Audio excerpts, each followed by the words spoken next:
And I think one thing that publishers and agencies should be really thinking about in the next 2 to 3 years is I have all of the technology and all of the audience and all of the advertiser budgets on my side. And as a publisher, I have all of the content and the availability of advertising and data and technology on my side. Who are the partners that I should work with that will allow me to connect to my agency partners in the most direct fashion, that will allow us to have a direct relationship, a direct negotiation, a direct transfer of the acquisition, so that there are no unnecessary hops or tech partners or tech taxes being pulled out along the way. The direct relationship between publisher and advertiser should be sacrosanct, and that's what should guide the decisions about the partnerships they should create. Welcome to The Pubway, an original podcast by SeedTag, the global leader in neurocontextual advertising. Join us as we sit down with leaders from across the media ecosystem to unpack the trends, challenges, and innovations shaping the supply side of ad tech. Let's get started.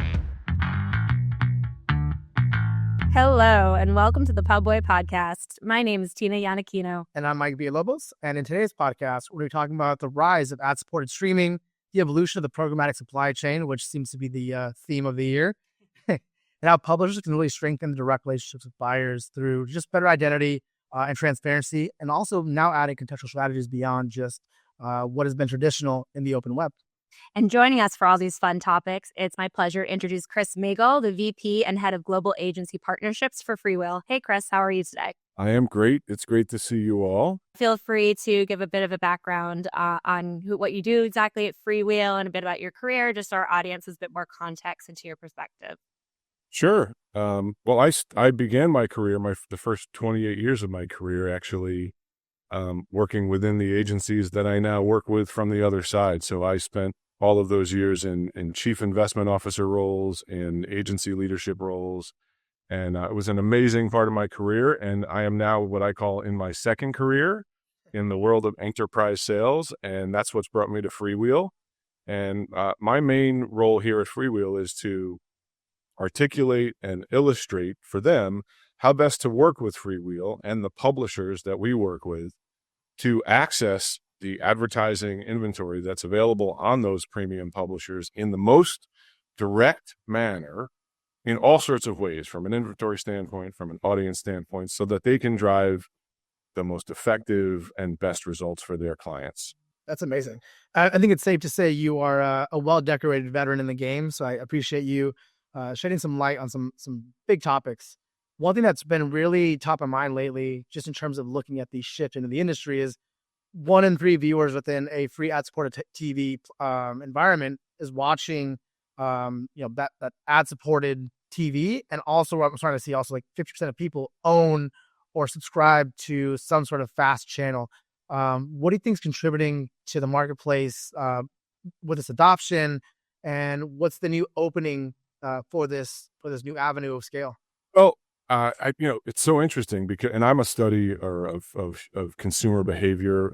I think my agency roots are always going to keep me that way. So I've been watching, media channel shifts and viewing behavior shifts for my whole career. And one of the most fascinating times was when streaming just, exploded on the scene, I think more than 10 years ago at this point, and just watching the enormous acceleration of people moving from one viewing mode to another. And it was something that had me a little bit worried as somebody who, for my career had transacted for advertising for advertisers for most of that time.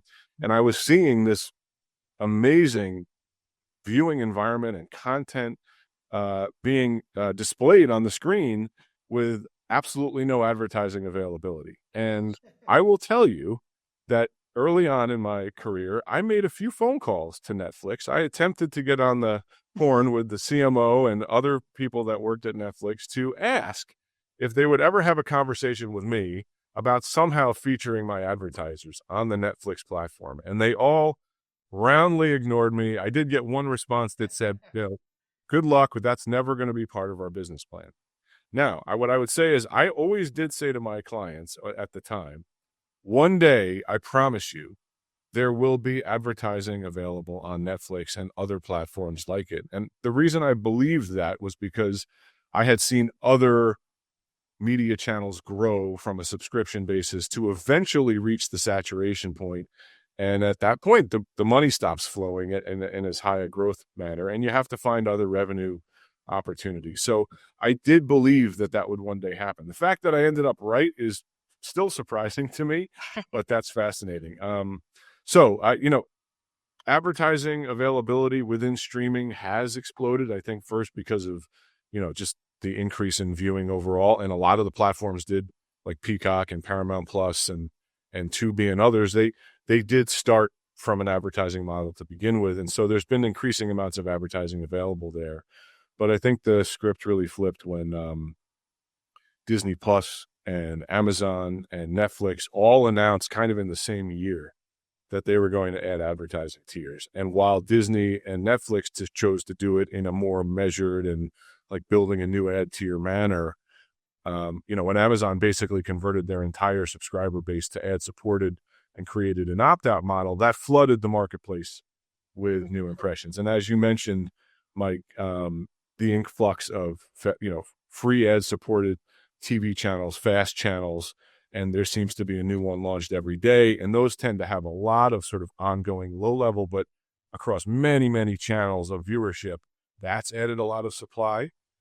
And then what I would say, the final really big thing in streaming has been the advent of live sports events being added into the streaming environment, which are creating huge spikes in available audience and advertising availability. So that really has contributed. This is a great thing for advertisers because, quite frankly, they were all watching all of these really important viewers of theirs and potential viewers of their advertising go from linear TV and almost leave it, and they were kind of unreachable on the TV screen for a while, and that was scary.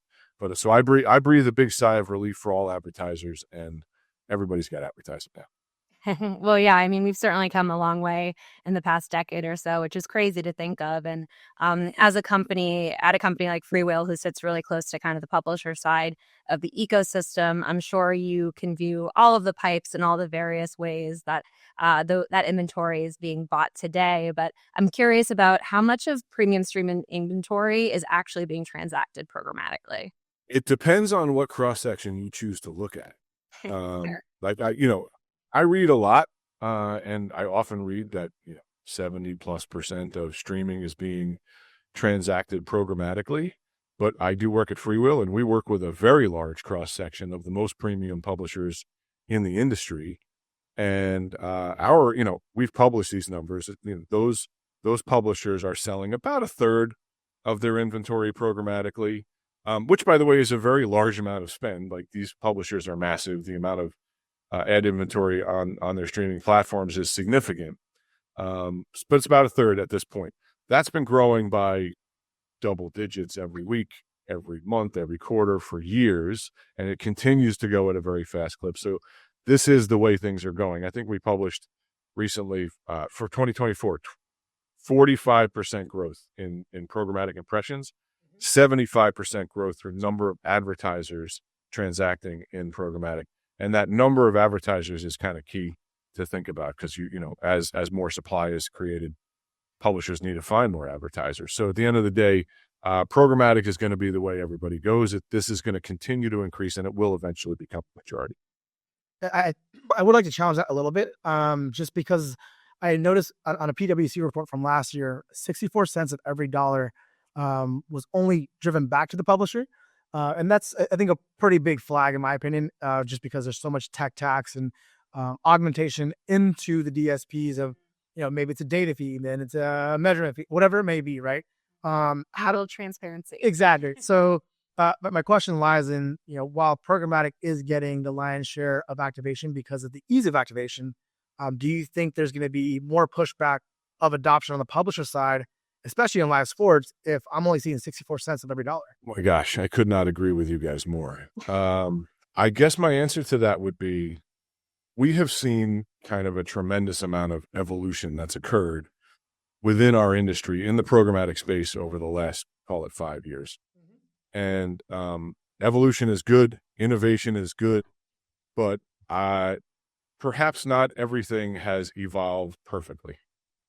So what I observe, and as somebody who, at my core, I still believe in supporting the advertiser and supporting those who have the budgets who ultimately are being spent and drive the entire advertising marketplace, and the publishers who are the ones that own the content and the advertising avail in all of that wonderful content. It's never been lost on me that the true drivers of this marketplace are those with the budgets, the advertisers, and the agencies that support them.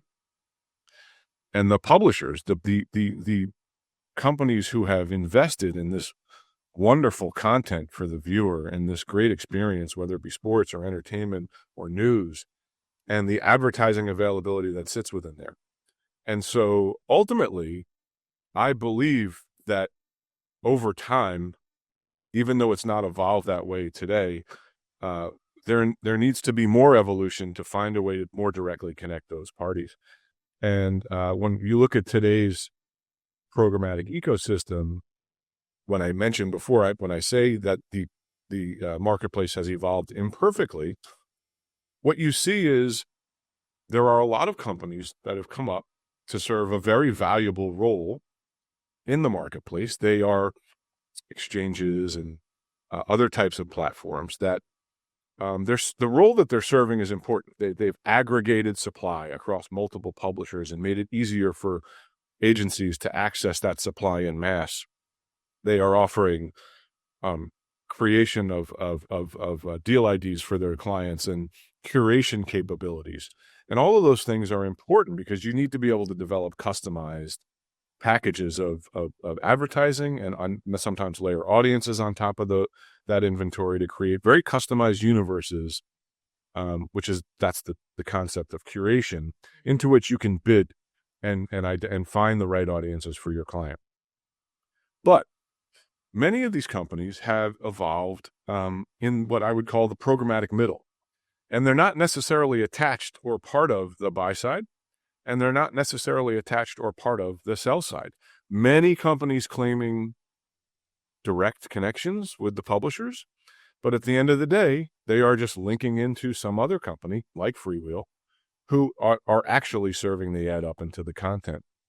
And while I think today's marketplace has needed those players for some time, it's become evident that when you create a dynamic like that, and a company is sitting in the middle, I mean, what's their business objective going to be? The growth goal is going to be, how do I maximize my revenue? How do I maximize the scope that I can capture inside of this programmatic chain?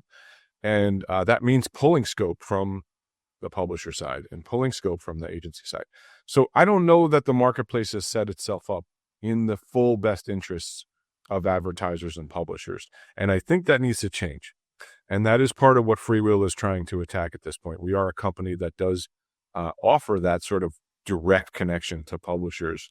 And, happy to chat about that more. But I agree with you, Mike. I don't think that the marketplace and the programmatic ecosystem as it is today is set up exactly the way it should be. I think there's an interesting point in everyone loves innovation, but part of innovation, there's a really big mystery, right? And a mystery is margins. Everyone starts land grabbing and bad actors don't mean to be bad actors, but they'll inherently kind of go down system setups. Exactly. So that way. So the imperfect system is exactly your point. That's what it is. How is programmatic affecting the upfronts? And have you seen some of these middle programmatic players start playing a role in that? Yeah. I think we can chat about that. One thing I'll add, based on what you just said, Mike, is I wouldn't necessarily vilify anybody, right, in this marketplace. There's all sorts of actors. There's all sorts of players. And the entities that have popped up that support the marketplace today were needed at some point. And I think that the role that they have served has been valuable. But I do think that as any industry begins to evolve and they notice that something is inefficient, that's when corporations start to look at ways of optimizing. Sure. And so that is, we'll get into that part of the conversation later in terms of more directly connecting agencies and publishers. And actually, that's a theme in my mind around the upfront as well. So from an upfront perspective, I think I have a unique perspective on this just because I for my own agencies that I worked at, I ran upfronts for 25 years. So what always fascinated me about the negotiation process and the upfront process, and I continue to believe in big annual deal-making periods between advertisers and publishers and advertisers and platforms, because it's an efficient way to operate as long as the right flexibility and terms and conditions can be created that allow for the optimization on behalf of the advertiser and on behalf of the publisher through the course of that year.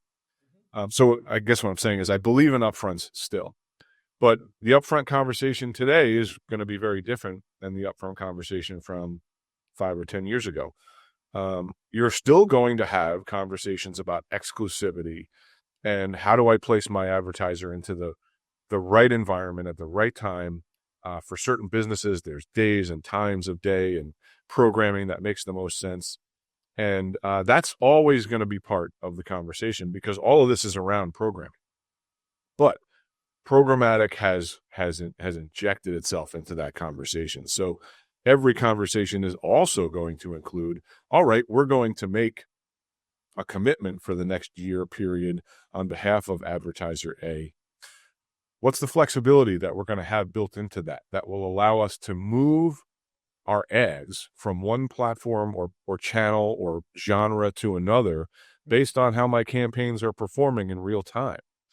What kind of signals can I get from you that you'll allow me to access through technology like FreeWheel's technology, actually, content signals, content metadata that will allow me to curate packages of that inventory for my clients that, like I discussed before, those deal IDs that are going to provide these little universes of audience and media for me to bid into for customized for each advertiser.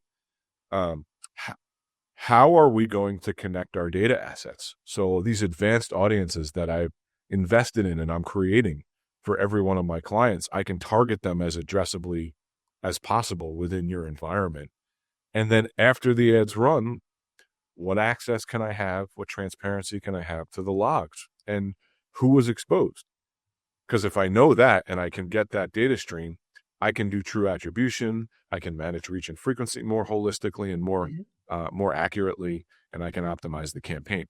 All of those things are part of upfront conversations now. So the upfront period is the upfront period, still is today, but it's a more dynamic and multi-layered conversation, as it always is every single year, truly impacting the upfront for sure. Absolutely. And actually, to take a giant step back, how would you describe the upfronts to somebody brand new to the industry?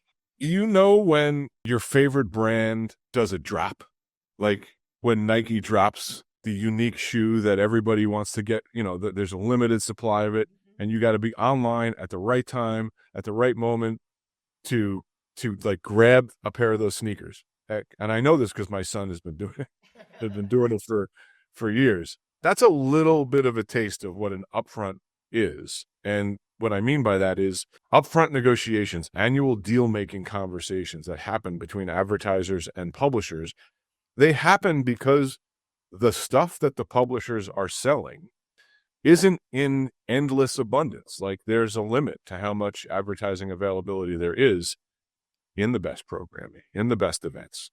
And if you choose to sit on your hands and not participate in that, when it's time for you to advertise or when it's time for you to buy those shoes, they're not going to be available anymore. And all your friends are going to be walking around in those shoes and you will be left out. So there is a little bit of a prisoner's dilemma on both it's on the publisher side and on the agency side, which is just a knowledge that it's not unlimited. So that's how I would explain it to somebody young, would be in situations where a publisher of any type, whether it's a streaming publisher or a display publisher or a platform or somebody who sells product integrations into the right kinds of programming. I mean, there's endless different ways that you might want to have an annual deal-making conversation. What drives that necessity is the high demand coming from many, many advertisers in the industry and the limited supply of what's available.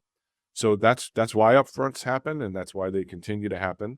Because despite the explosion in availability, there is still a limited amount of availability when it comes to looking at all of the advertisers in the world that may want to access that inventory. And, publishers are making that inventory available to more and more advertisers every day through the technology that we've been talking about. That's fair. You mentioned something really, and I appreciate you actually mentioning that. As you were speaking, I was thinking so what you're seeing there is you're getting access to all the content we're going to be binging in the next probably year or so, which is awesome. But you're also seeing the programming on the streaming side for all the sports, whether it be the WNBA with Caitlin Clark smashing all ratings, or the Cowboys even having a losing season, still starting off the NFL season. What I'm getting at is, how does live sports play into this, right? Because you mentioned this earlier as a good conversation point. I wanted to kind of touch back on it as well. Is, do you see live sports kind of taking a little leapfrog in terms of monetization for the publisher and also buying for the agencies and brands because the accessibility of it? And how do you see that changing in the landscape as well? Again, I can't emphasize this enough. Women's sports, especially WNBA, is having an awesome resurgence or actually acceleration because of the talents that are coming up and the viewership that's happening. I think I saw on Morning Brew, actually, they were like, people were lined up at 9 a.m. in the morning for a 1 p.m. game just to buy merch. And that's just never been done before. And stadiums are being switched over because they need to support more viewership live, in addition to also different platforms for streaming. So love to just hear your part, Kris. Like, where did sports change? How is it changing with the streaming platform, the programmatic? Well, this is another example of where I would breathe a big sigh of relief for advertisers. Because in the world of what are the most premium and brand resonant and high attention and high passion environments that I can advertise in, honestly, if sports had followed the same path that a lot of the entertainment programming and other types of programming followed, with just this kind of slow decline over the course of a decade or two, that would have really severely impacted the amount of available audience that advertisers could advertise to. Wonderfully, what we've seen is sports events become more important to audiences, and you actually see audiences growing with established sports, with the growth that we've also seen in the audiences of professional women's sports and college sports. This is just like a tremendous boom, right? It's awesome. That's just trucking along. Now, for a long time, those events were held and kept on the broadcast medium only. And then eventually the dam had to be broken, and partners like Peacock and Paramount Plus and HBO Max, all of our partners, have begun to use these league contracts and expose them on their streaming platforms. And FreeWheel was an integral partner in the growth of that and in the execution of it for all these publishers. I mean, FreeWheel, I didn't explain this quite as in detail earlier, but FreeWheel is the primary and foundational ad serving and programmatic enablement partner for all of our publishers. So whether you're serving an ad that was bought directly, direct IO, or it's programmatic guaranteed or programmatic biddable, our platform, our streaming hub, is helping those publishers decide exactly what ad to serve at exactly that time. That's going to maximize the results for their advertisers, make sure they're all getting delivered exactly what was promised, and also maximize the opportunity for the publisher. And because we are serving all of those ads, we are the ones that have had to evolve quickly as their businesses of streaming have exploded. And the technology that we built to be able to do this for them scaled as streaming exploded. And then as they got into live sporting events, make no mistake, dropping dynamically inserted ads into a live sporting event is not an easy thing. No. And I don't know if it really wasn't written about very much when FreeWheel was doing this in the early days with our publishers, and our publishers have now got the jump. But I'm sure folks have read about over the last year or two other companies where live sports have been launched, and maybe the advertising experience wasn't optimal, or there maybe were some mistakes and learnings. And so we're through all that. Our publishers have got the jump on this. Not only are we beautifully serving ads in those environments so that the advertising experience is good for the publisher, but also for the viewer. Like, you're not seeing the same ad over and over again. You're not seeing two competitive advertisers running in the same commercial pod. and you're not seeing things get cut off in the middle. And I would argue if you watch a non-FreeWheel supported ad-served event, that happens a lot. Still today, drives me nuts as a viewer. So we've already pioneered that, and we're doing great. And from the NCAA playoffs to the Olympics to NFL football, it's all being served streaming now by FreeWheel.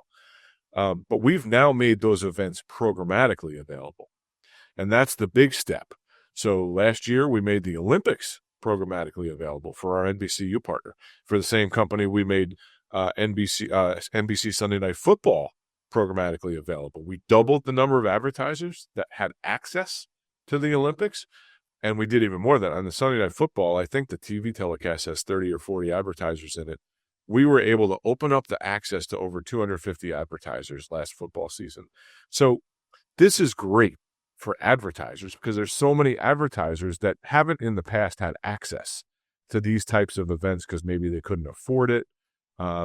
Premium advertisers, but just didn't have the massive budgets to commit to an entire season's worth of inventory and get like full exclusivity. But now they can get into these events.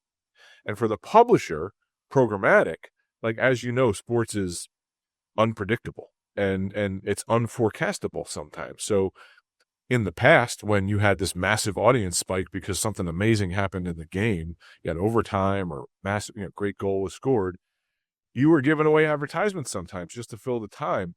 Now, FreeWheel is helping publishers monetize those audience spikes in real time. We are a strategic business partner for them and helping them grow their businesses. So that's exciting. And so that is really the impact, is that live sports has created amazing opportunities for advertisers, but it's also creating more opportunity for publishers as well.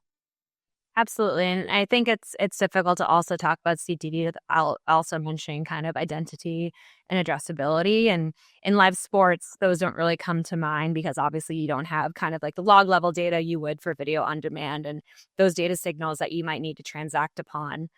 So when it comes to a publisher, though, sitting on a treasure trove of subscriber data, I feel like FreeWheel is probably well positioned to help them capitalize on that. Yes, we are. And yes, we are doing that.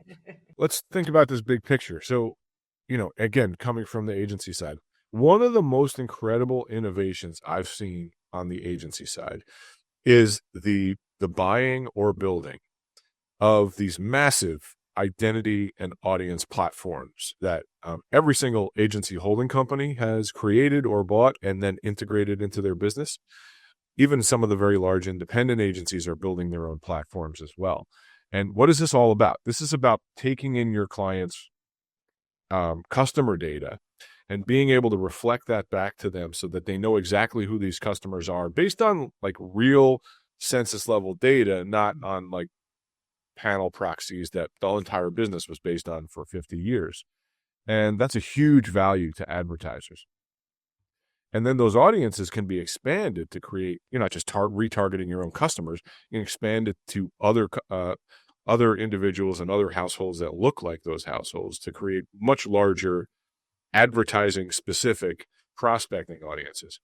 Well, what good is all of that on the agency side and the advertiser side if they cannot be connected somehow to the audiences that exist on the publisher side? You have these agencies that have built these amazing audience opportunities on their side. And quite frankly, they've built out an entire technology stack that is connected to those audience platforms. So they can do what they do for advertisers, query a strategy, build an audience, develop insights about that audience, make a planning recommendation across multiple channels, and then ultimately activate those audiences out in the marketplace. But when you do this, when you actually look to buy media in an addressable fashion, which is essentially where the industry is going, and more media is addressable every day, and streaming media is an addressable medium. You got to take two steps. First step is you take that very deterministic audience and you can connect it on the publisher side with non-specific identity type information, non-identifiable IP addresses, mobile ad IDs. And that's a step up. Like, it's way better than targeting on a 40,000 household panel. Mm-hmm. It's much more census level, but one can say it's not really the true vision of a deterministic, addressable advertising ecosystem. The true vision is when you have a set of consumer data that exists on the publisher side, and you have a set of massive audience platforms that we know all of these publishers have built. And what have they built it for? They've built it to eventually recognize and transact in a true deterministic addressable fashion. But to date, nobody's really connected those two things. So the right way to think about this is the future is you build the audience on the advertiser side. You work with a very, very sophisticated and large identity, privacy-centric company to be able to connect your first-party data to the customer data on the publisher side. And so when that connection is created, you have the most accurate, you have the highest match rates, you have the highest fidelity, you have the opportunity to build reach faster, you have the opportunity to understand who you exposed more accurately. That true addressable future, it's time to do that now. It's time for publishers to connect their first-party data with agencies. FreeWheel is working with our publishers to help enable that. And, some publishers have massive audience graphs that are kind of the same, giant size as exist on the agency side. But I wouldn't limit it to just those kinds of publishers. If you're a publisher that's been working to build your own consumer data, and let's say you happen to have a trove of data that covers about 25 or 30% of the US. Well, if you're an agency and you're looking to target your individuals with that publisher, there's nothing wrong with connecting that portion of the data, again, privacy centric, using the right identity provider to do addressable targeting with that group of viewers, and then utilize the existing IP and MAIDs for the rest of it. You can cover the entire inventory set. That to me is like the vision of a true addressable future, being able to connect the audiences that exist on both sides, both for targeting, for optimization, and then for the return path for the accurate measurement and campaign optimization. So the advice I would give to our publishers is you should consider opening this up to your biggest agency customers. And obviously it's an asset. It's something that the agencies and the advertisers want. So there's going to be a negotiation between those two parties. And that's fine. That's fine. That's the way it should work. And as long as you're doing it in a privacy-centric way, it's the way that media will need to be transacted in the future. And it's already happening on many of the competitive platforms today. So you've touched on identity signals in a very comprehensive way, and I really appreciate that. But it's very clear that they differ between CTV and open web. And there are a lot of publishers out there that have CTV and also open web properties.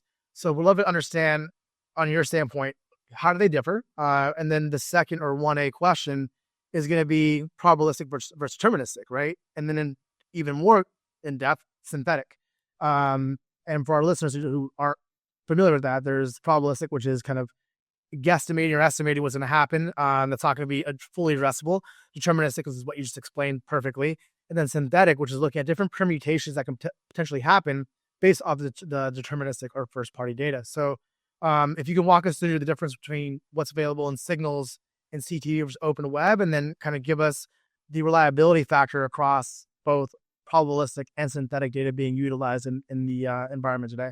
I want to qualify this by saying that while I have been involved in the media industry for my entire career, 30 years, and I do take a special interest in the world of addressable and data and measurement and the way this all should be, and I have a strong point of view, I wouldn't consider myself an identity expert.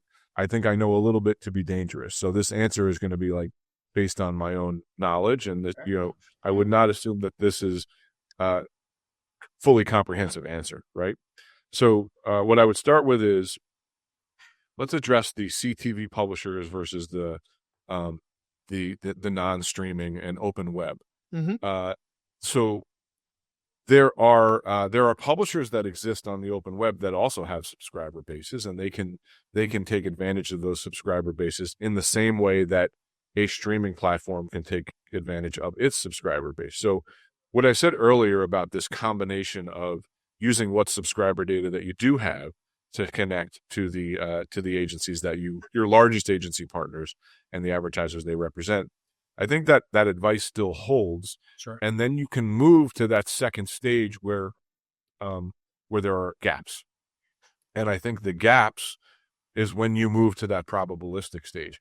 And the probabilistic is going to be based on whatever signals are available that can be associated with either a person or a household, right? And as far as I understand it, again, this is my limited knowledge. You're talking about an IP address. You're talking about a mobile ad ID.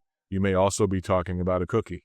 And so these things can be grouped, and in total, you should create a best possible situation between your subscriber data and the probabilistic data that exists.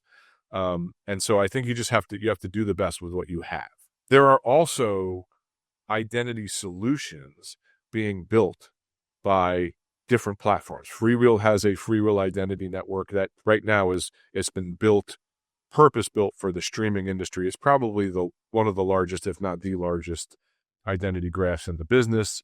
And the ability for us to match those massive agency audience platforms to the publisher's first-party data exists in the most comprehensive fashion, which is great. For those companies that are working in the open web, there's all sorts of initiatives to build out ID graphs, and they're slowly building, right? They're not all as comprehensive as maybe the graph I just identified, but those graphs can also be used in the transactions on the open web to as closely match on a probabilistic basis that IP address or that cookie or that maid to the household that you're trying to reach, right? Now, on the synthetic data, my exposure to that has been more on the measurement side. So, I've read a lot and was exposed in a role that I had previously. I was a little closer to the measurement industry. And I know that there's an industry initiative to literally build a synthetic identity graph for the entire country. It's part of the A&A initiative. I think it's called Aquila. And that's fascinating to me. They're basically going to create a proxy for every household in the United States. So there will no longer be a Tina or a Mike or a Kris Magel with all of the data that somebody knows about all of us. There will be an avatar of us in this graph, and it's going to be surrounded with data that would likely be similar to the data that we'd be surrounded, the behaviors that we would similarly exhibit.